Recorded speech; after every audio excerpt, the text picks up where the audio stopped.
Hello, hello. Welcome to Healthy Perspectives, a podcast that takes on current cultural and social issues through a clinical lens.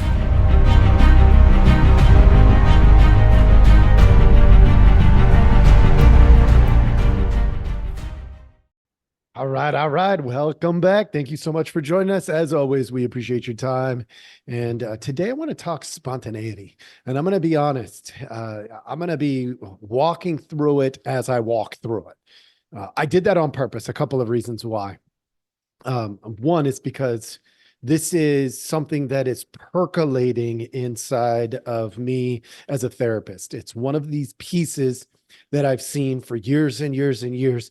And I've watched it play out, and I've watched the damage that it does, and I've watched the rewards that it creates. And I want to address it here right now with you, with very little note taking. I'm literally going to read you my notes here for a moment. The notes say spontaneity, open minds, catalyst for change, risks, reward. That's literally all I have written down. There is nothing more than that. I think I could probably, I don't know if you'll be able to see it. Nope, you're not going to be able to see it, but literally that's all that I've got. All right. For those of you who are following on Rumble or YouTube, you'll be able to see me. Hey, how's it going? Those of you who are not, please jump over and check us out at some point. Get familiar with the face. That is Jeremiah with Healthy Perspectives. And please like, subscribe, all that kind of stuff. But spontaneity is a very interesting topic to me. I want to start with a premise that spontaneity is very important in a relationship. That's the premise. It's very important in a relationship.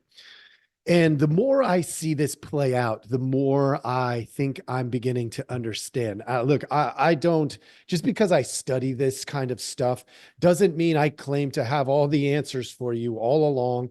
I am a counselor, and I was a person long before I was a therapist.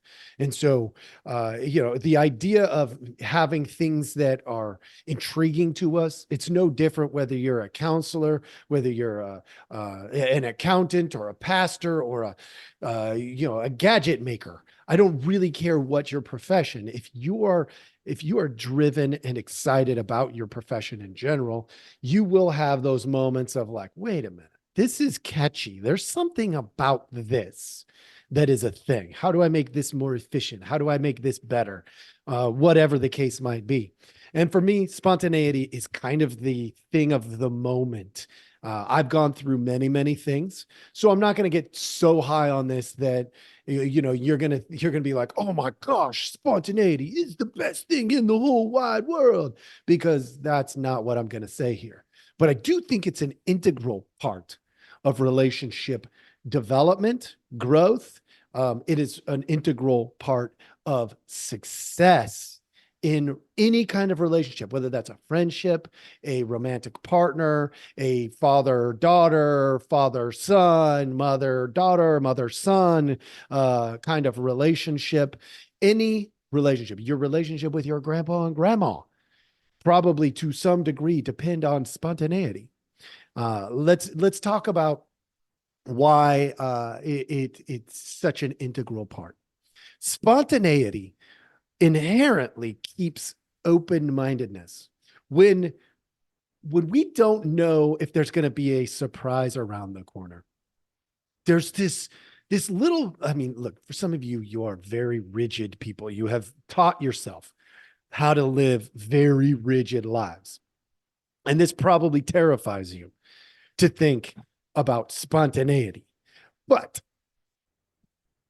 without it, I would suggest your mind closes to things that it shouldn't close to. And relationally, it's kind of like putting a stoplight in at an intersection. It's great by design because it creates safety in that intersection. But what happens if, because of the stoplight, you never went through the intersection? You never proceeded beyond that. You would only know what's on this side of an intersection because you've never gone to the other side of the intersection. Now, does that mean that you should spontaneously break every boundary and every rule? No, absolutely not. But exploring spontaneity in a relationship gives opportunity for you to learn how each other grow, change, develop over time.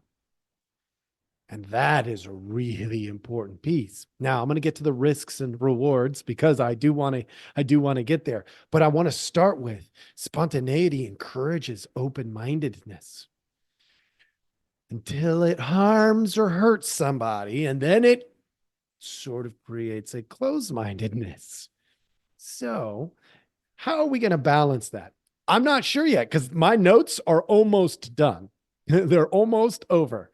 But let's just venture down the path. You're gonna think like a therapist for a few minutes if you follow along at least.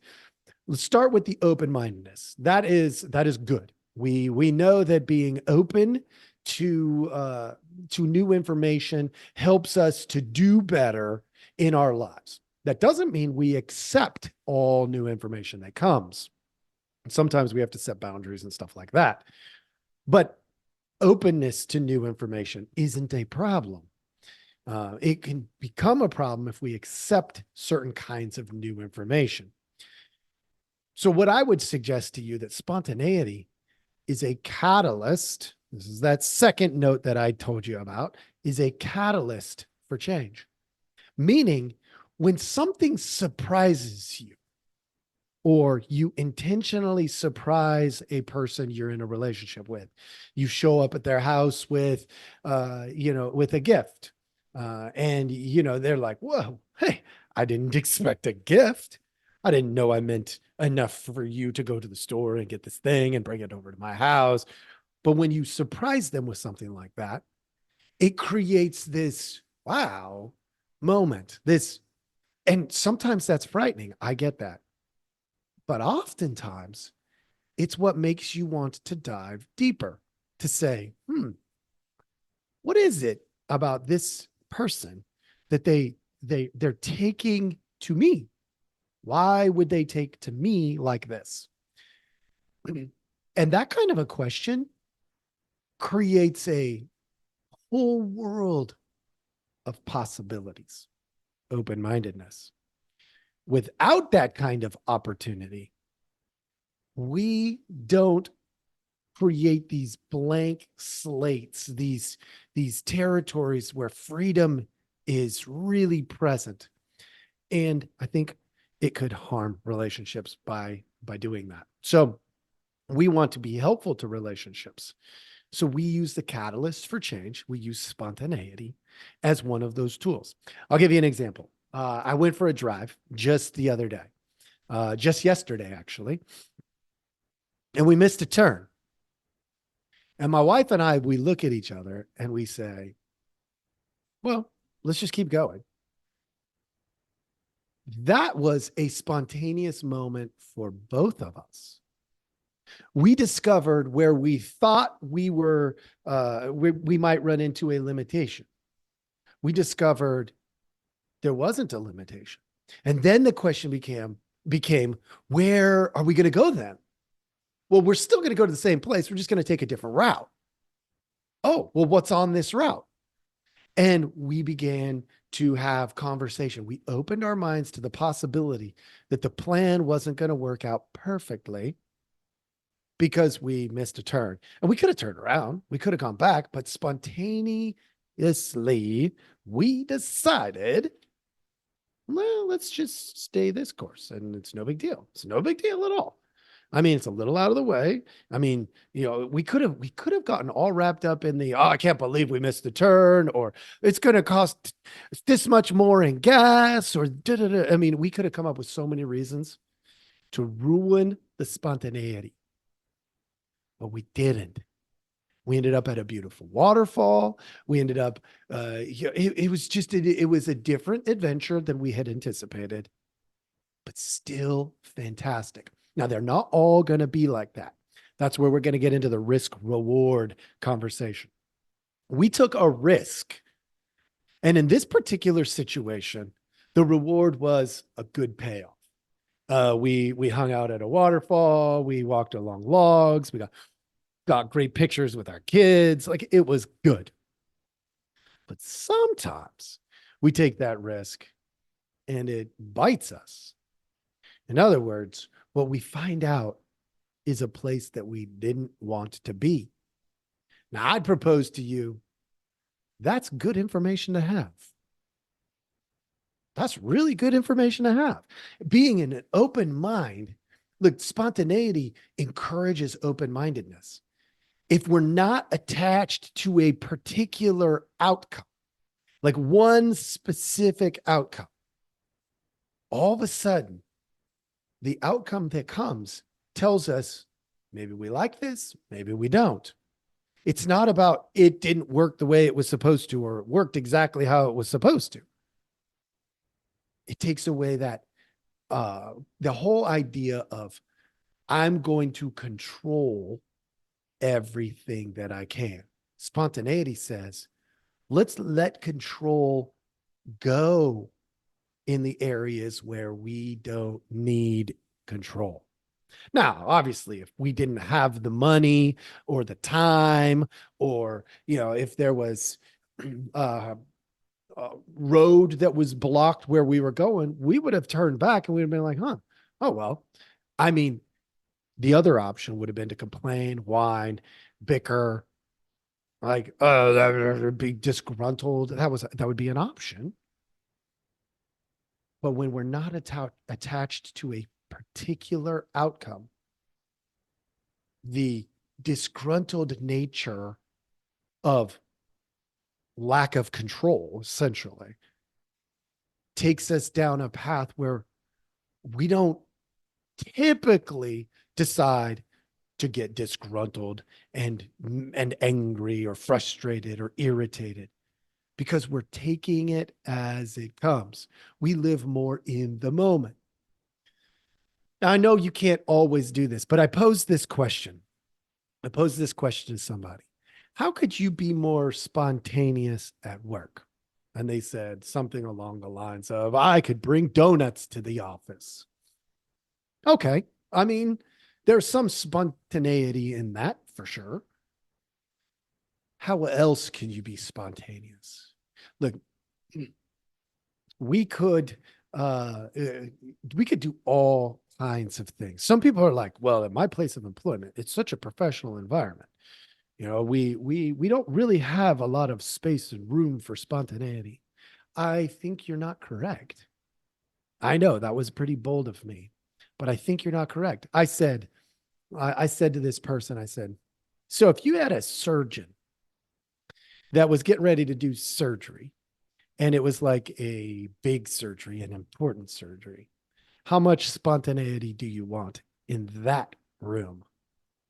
Well, probably none. Well, maybe not. If spontaneity is a matter of mindset rather than the rigidity, of I have a plan. We're going to go from A to B to C to D to E, F, G, H, I, J, and we're just going to go through the alphabet, all of them. We're going to hit every single one. But instead, I was open to the idea of, well, even though I've got to hit A and B and C and D and E and F and G and da, da, da, da, da, even though those need to happen, say like in a surgery room, how they happen impacts everything about the situation. I'm going to be honest. If I had a surgeon who was a funny guy or girl, or I had a surgeon who really liked music, it helped them focus and work, I sure as heck want them bringing that into the operating room. Please bring it in, because if you're more comfortable, the chance of successfully navigating from A to B to C to D to E, all those surgical steps, goes up. If you're miserable because you're so rigid, I have a problem with that. I don't want miserable people cutting my body open. And it opened up the mind a little bit to explore, wait a minute, what are the real risks of spontaneity, or what are the risks of not having any spontaneity? Which one do you think you would pick? Would you pick somebody who has no spontaneity whatsoever for a relationship, or somebody that has some spontaneity in there? Now, spontaneity doesn't mean that you have to not plan anything. It just means throw in some quirky things, change up the music, throw out an interesting conversation, try something behaviorally different, engage the new response. You all grew up being spontaneous. This is part of the reason why I think it's a critical element. It's not by any means going to be the game changer, but I think it can be a game changer. You all grew up being spontaneous. When you were on the playground and you ran up to somebody and you said, "Hey, want to play?" Was that spontaneous? Sure sounds like it. "Hey, how about we change the rules in this game? How about we do this and then that instead?" All right, we can give it a try. Spontaneous. You notice how it created open minds. That's why when you were a kid, you probably created all kinds of games that you couldn't create today. You have forced, potentially, not everybody, but many adults literally have forced out the open-minded nature that we have. The creativity of thinking beyond what we know into the what would happen if. Is it possible to? Could we? I don't know. Could we? And I think if you reintroduce this in pieces with the challenge, this is the interesting part, from my opinion, as a clinician. This is a challenge to look for things that you're not sure how they would respond. You genuinely don't know, and you are genuinely curious how they would respond to something. And approach it as if maybe failing is the purpose. Not that we want to fail on purpose, there's a big difference, but working to those boundaries is good information for us to have relationally. And if we don't find the boundaries, then maybe the boundary isn't there. Maybe that spontaneous endeavor could create a new facet to your relationship. And this could be in any way. It could be exploring food, music. It could be exploring the outdoors. It could be anything, including, for those of you who are in romantic relationships, in the bedroom. You don't know if you don't offer up an option that hasn't been offered. And let's be real, in every area of our life, all of them, we grow, we shift, we change over time. So what once was a boundary, now I'm not saying push each other's boundaries, but once was a boundary may have shifted and may not be a boundary anymore. Where once holding somebody's hand in the hallway was a boundary, now holding somebody's hand Anywhere you go in public is not a boundary. You see, we shift, we grow, we mature, we change over time.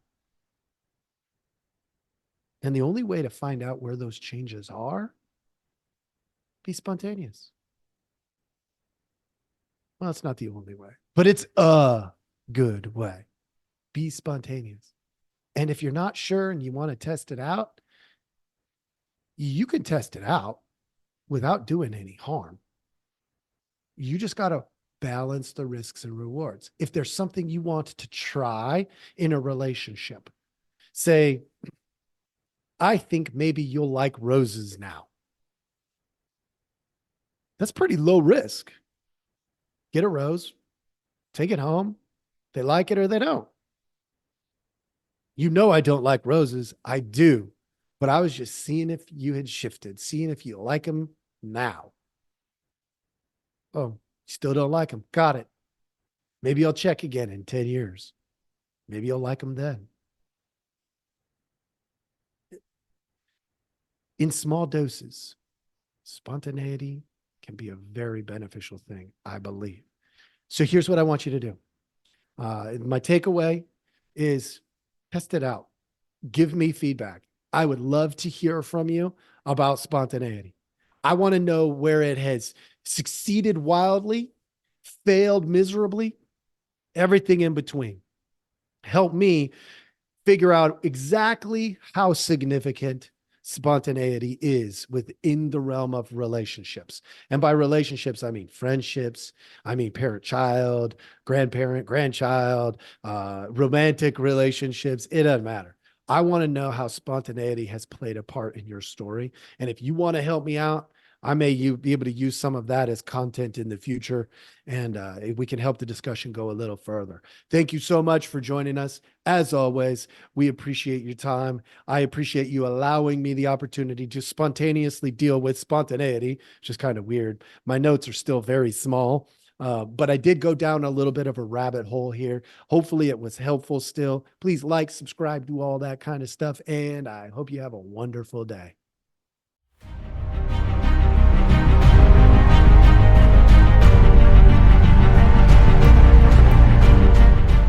Hey, everybody. Thanks for listening. We appreciate our audience a lot, so we give you some simple ways to track us down.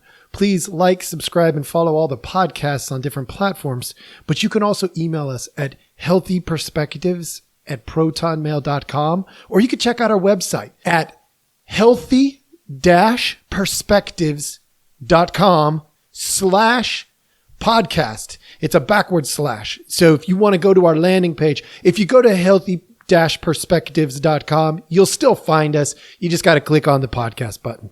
Thank you so much.